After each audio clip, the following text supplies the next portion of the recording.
आज मैं श्रव्य और दृश्य माध्यम के बारे में बताऊंगी। श्रव्य एवं दृश्य माध्यम, परिचय एवं कार्यविधि। एक नई सदी में दृश्य, श्रव्य एवं जनसंचार माध्यम जनमानस को आकर्षित करने का सबसे सशक्त माध्यम है। यह माध्यम आज नई सदी के एक नए समाज की संरचना की नई परिभाषा लिख रहे हैं।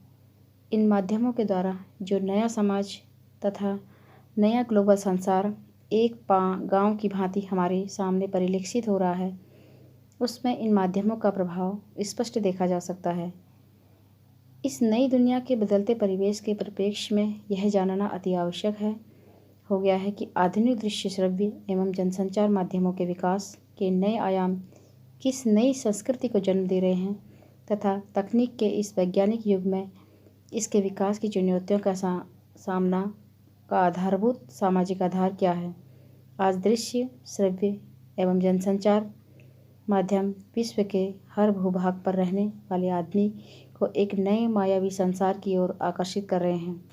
दूसरे शब्दों में कहें तो यह कह सकते हैं कि आज कहीं भी बैठे हुए आदमी को यह माध्यम पूरे विश्व का घटना चक्र परोसकर प्रस्तुत कर रहा है। इसका सीधा अर्थ यह है कि आज का आधुनिक आदमी कहीं भी इसके सीधे प्रभाव से प्रभावित हुए बिना नहीं रह सकता है। आज से पहले जब डिज्नी वर्ल्ड ने कहा था कि आने वाली पीढ़ियां तुम्हारा सच नहीं परखेंगी, वो तो तुम्हारा झूठ देखेंगे, और उस समय कैमरे के सामने तुम इतने हताश हो जाओगे कि खुदकुशी कर आमदा हो जाओगे। इस उपभोगवादी संस्कृति में इसका एक और कारण है कि आज जिस कदर मूल्यों का विघटन हम देख रहे हैं और जिस संक्रमण काल से हम गुजर रहे हैं, उसका भी दृश्य, श्रव्य के माध्यम से मूल्यों की सृजना तथा उसके अर्थों में नए संसार का नया अध्याय अब रंगों के लबरेज में पर्दा नहीं लिखेगा।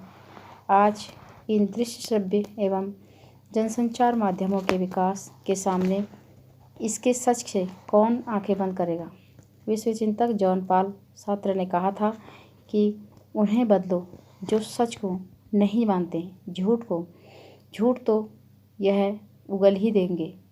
उसकी ताकत उनकी मक्कार आंखें देखना भाषण करते हुए हमें खुदकुशी का आह्वान करती हैं। सच आज हमारी त्रासदी, सबकी त्रासदी और हमारी त्रासदी हमारे सामने है। आने वाले दिन के शायद इससे भी बदतर नहीं या बदतर हो सकती है। न जाने इस छोटे पर्दे बड़े पर्दे पर क्या देख कर आने वाले नस्लें ये हिसाब मांग रही हैं। इसके लिए कौन रखेगा आखिरी कब तक आखिरी सच की ईंट। यह सब कुछ अब इन्हीं माध्यमों द्वारा संभव है कि इन माध्यमों में आज दुनिया पूरी तरह बदल के रख दी गई है, और आज इतिहास और मिथक इस अंतर्द्वंद कथा में आदमी का वजूद इतना गहरा डूबता जा रहा है कि उसे अपनी परछाई से भी डर लगने लगा है। यही डर एक ऐसे समाज को जन्म दे रहा है जहाँ पर अकेलेपन है और उदास आंखें और भूखा पेट है, परंतु उसके सामने टीवी अर्थात पर्दे पर लिखा हुआ उसका नाम उसे बदलता ही प्रतीत हो रहा है। अभी हाल ही में अमेरिका में हुए आतंकवाद के हमले और आतंकवाद से जुड़ा हुआ मनोवैज्ञानिक सच इन दृश्य, श्रव्य माध्यम का एक उदाहरण है, और दृश्य, श्रव्य एवं जनसंचार माध्यमों द्वारा ही लोगों के जनमानस पर इस तरह छा गया कि आज अमेरिका के आतंकवाद के विरुद्ध जनमानस तथा विश्व के राय को तैयार करने में इन माध्यमों का करिश्मा तथा सोच की परिवर्तित करने की क्षमता दिखाई देती है, तथा यह आतंक के खिलाफ इन जनसंचार का प्रसारण माध्यमों के द्वारा ही एक बड़े विश्व स्तरीय जनमत को अपने साथ ले आया है। दृश्य, श्रव्य एवं जनसंचार माध्यम आज एक बड़े चिंतनशाली समाज की तस्वीर पेश करते हैं। जिसमें मानवीय संवेदनाएं, मानवीय आचार व्यवहार तथा आधुनिक मानव के आने वाले कल को चुनौतियों के सामने या चुनौती के आगे उसे किस तरह का समाज चाहिए, उसकी परिकल्पना का यह माध्यम आज भली भांति दे रहे हैं।